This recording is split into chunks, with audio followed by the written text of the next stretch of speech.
Hello, my name is Krista Barton, and this is a tribute video for my mother. Today is her birthday, and I'm making this tribute video dedicated to my mother that passed away almost 2 years ago. My mother, as y'all won't know her name was Patricia Marie Watkins, or Patricia Marie Ward, but she went back to her maiden name years after. She told us stories about her upbringing. Basically told us that she didn't have much. She didn't, they lived in poverty. They didn't have hot water. They didn't have a bathroom. They had to use the outhouse outside, even when it was like really, really cold outside. And she also told us about a fire that happened when she was a child. They basically lost everything in the fire, and it pretty much devastated my mother because she said it was Christmas morning when that happened. She said she remembered it was snowing and everything, and they were just standing there looking at what was their home, and they just lost everything. But it definitely made her into the stronger woman that she would later become. My mother wasn't perfect. If you guys knew her story, she did have demons. She seeked out things that would help her cope with things that ultimately ended her life.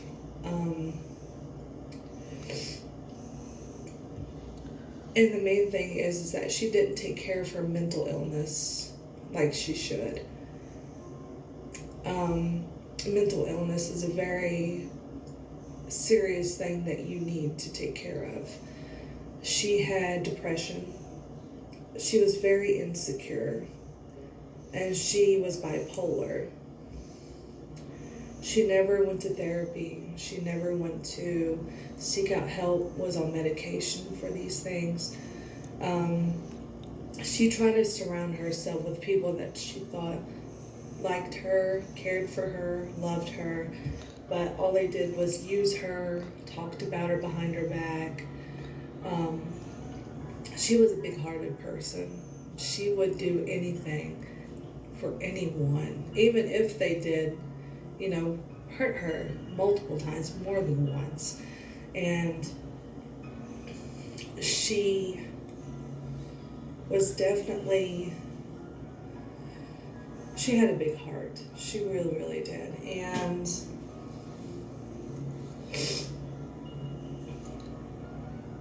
when she was an addict, when she was really bad, before she got arrested and everything, she did it then.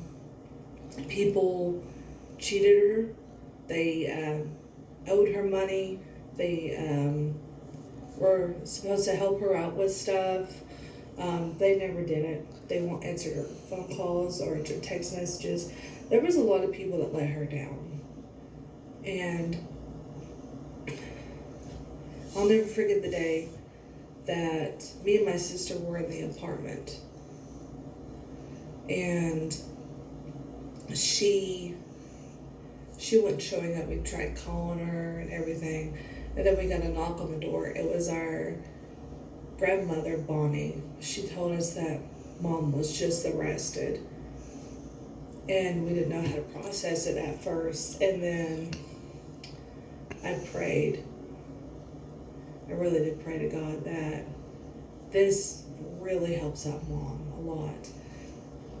So when we went to the jail, we got to see Mom through a little screen.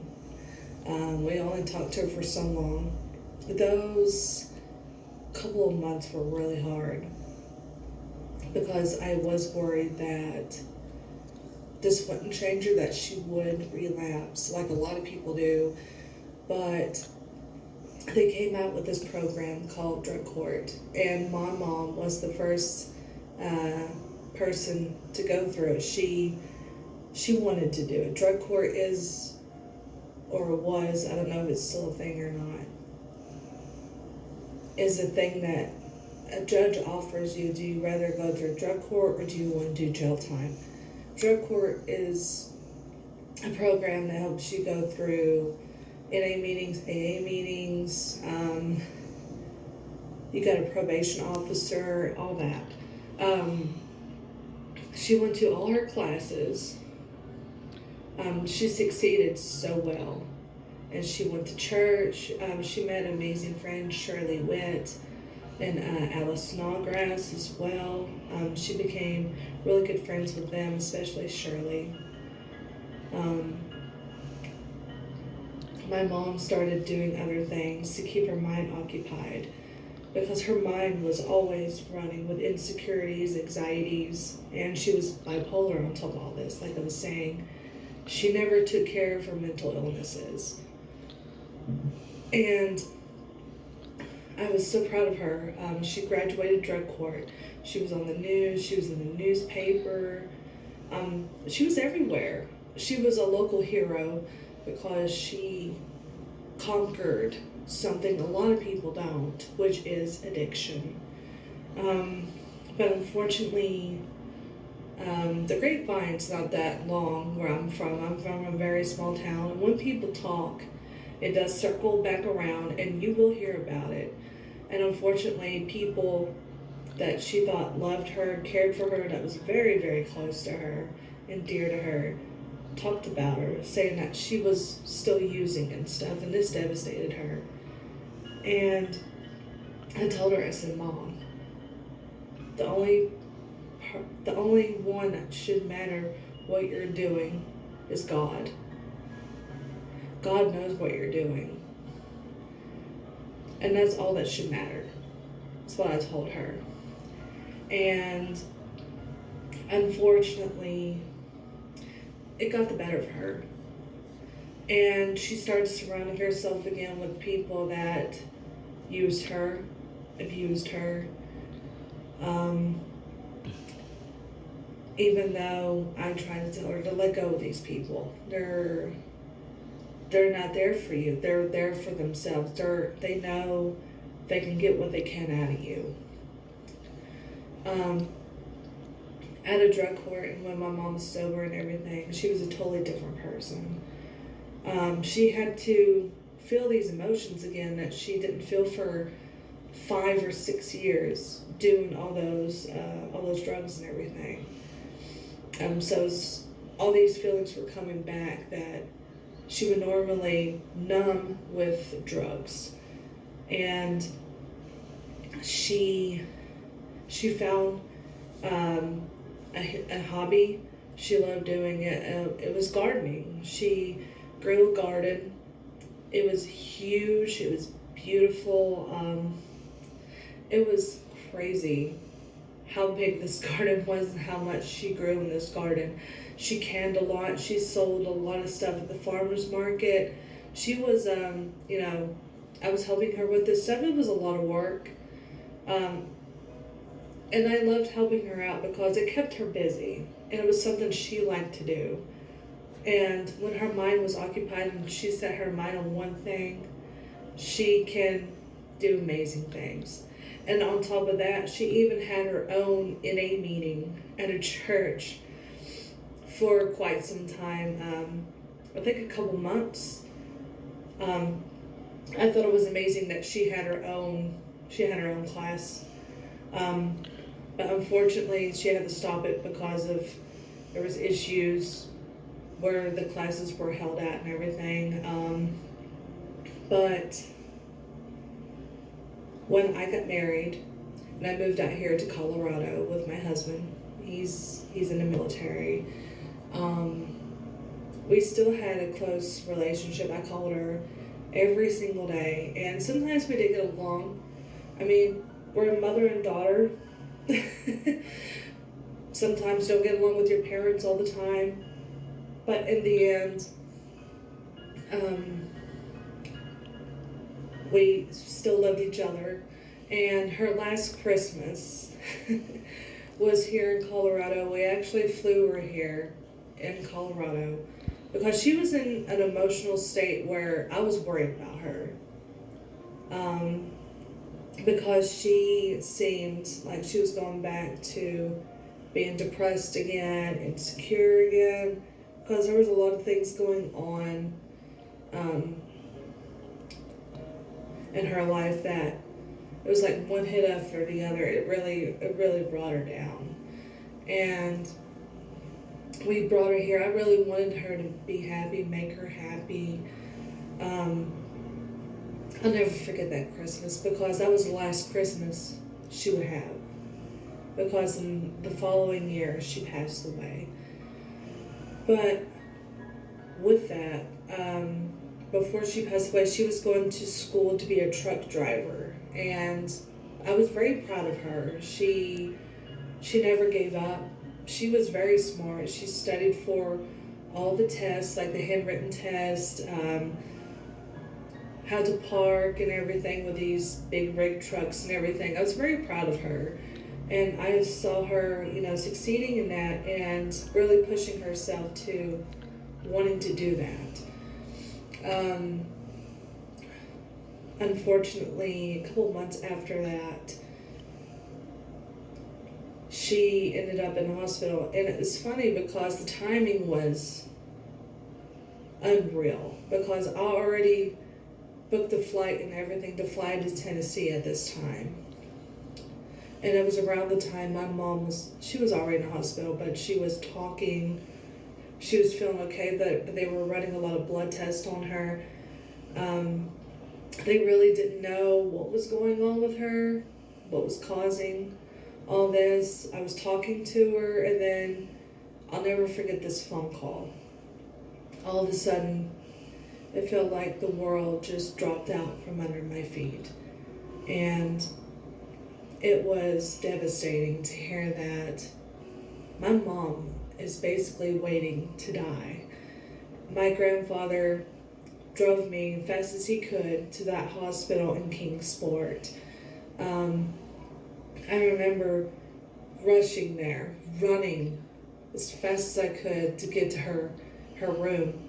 And Shirley Witt was there. She was the only one there. And Shirley, bless her heart, she was basically there all day. And I saw her, I was crying, she was crying. She gave me a hug, told me everything that was going on.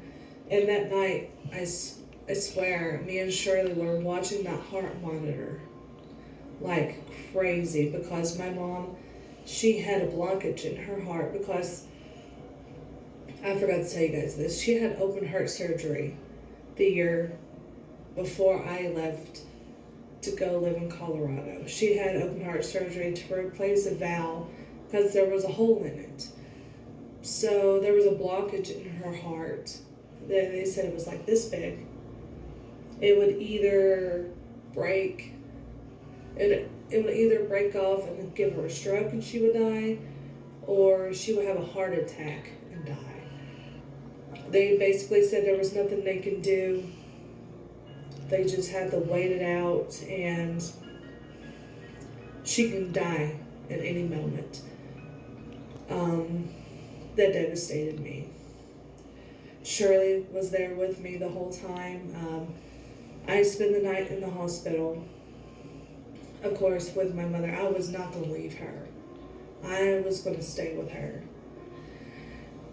And unfortunately, all of a sudden, I heard my mom try to gasp for air.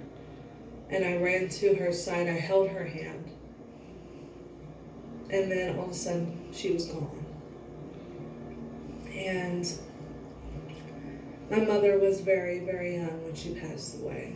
She wasn't even 50 years old. Unfortunately, she started using again. And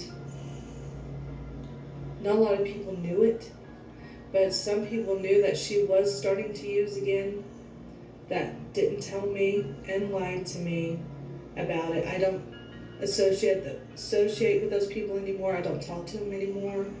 It made me very upset that they knew what she was doing and didn't inform me, her daughter, that would have done anything to prevent that from happening.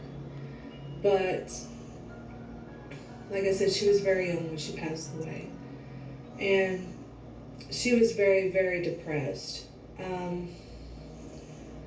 She had nowhere to live because she sold everything she had in her house and she was living in her truck. But she never kept her spirits down. Well, she didn't tell anyone. She didn't want people to worry about her either. That's another thing about my mother. She cared about so much what other people thought about her and said about her. She wanted the people to think that there was nothing going on. She was very, very good at hiding stuff. But if you really, really knew her,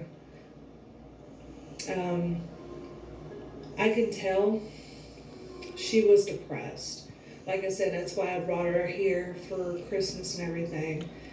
And then she went back.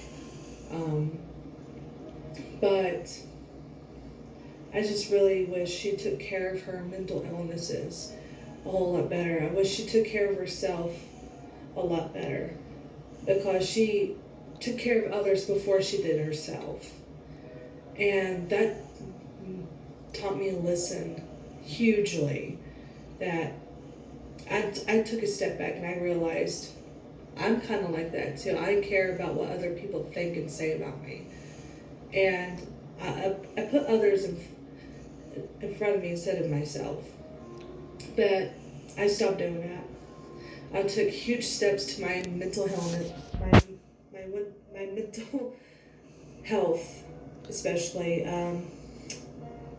because my depression was really bad. My anxiety was really, really bad, especially after my mother died. I took that really, really hard. It was devastating, and it's still hard to believe that she's gone because it happened like that. It was so fast. But she had a big heart. She was very loving and caring. I was very proud of her. Going to church, she got baptized. She was sober. She was doing so good for a long time. She was such a strong woman, but her mental illnesses got the better of her. And if people really knew her mental illnesses and how bad it really was, I think people would have taken her a lot more seriously than what they did. And like I said, this is a tribute video to my mom, bringing awareness to our mental illnesses as well. So thank you guys for watching this video. I hope you guys enjoyed it. I probably won't be making another tribute video like this because it's really hard to talk about my mother and everything. But thank you guys for watching.